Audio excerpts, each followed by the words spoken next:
સુરતમાં કેટલાક લેભાગુ તત્વો જનતાના સ્વાસ્થ્ય સાથે ચેડા કરી રોજિંદા ઉપયોગના મરી મસાલામાં ભેળસેળ કરતા હોવાની ફરિયાદો સામે આવી હતી, જેને પગલે મહાનગરપાલિકાના આરોગ્ય વિભાગ અને ફૂડ ઇન્સ્પેક્શનની ટીમો એક્શન મોડમાં આવી હતી। શહેરના અલગ અલગ ઝોનમાં 100થી વધુ સ્થળે ફૂડ ઓફિસરોની વિવિધ ટીમો દ્વારા બારમાસી મસાલાના મોટા વિક્રેતાઓને ત્યાંથી નમૂના લેવામાં આવ્યા હતા।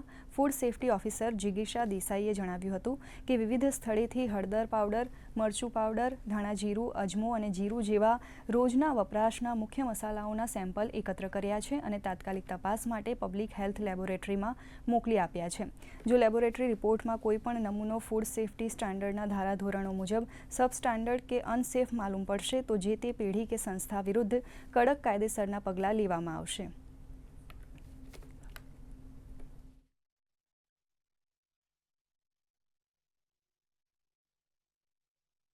सूरत महानगरपालिकाના ડેપ્યુટી કમિશનર શ્રી ગુરવ સાહેબ અને આરોગ્ય અધિકારી શ્રી ઉમરીગર સાહેબની સીધી સૂચના હેઠળ સુરત મહાનગરપાલિકાના અલગ અલગ ઝોનમાંથી મસાલાના માંડવામાંથી મસાલાના નમૂનાઓ લેવાની કાર્યવાહી હાથ ધરવામાં આવી છે। હાલ 5 થી 6 જગ્યાએ અલગ અલગ ટીમ બનાવી દરોડા પાડવામાં આવ્યા છે। નમૂના ચકાસણીમાં મોકલ્યા બાદ રિપોર્ટ જો શંકાસ્પદ જણાશે આગળ દંડનીય કાર્યવાહી કરવામાં આવશે।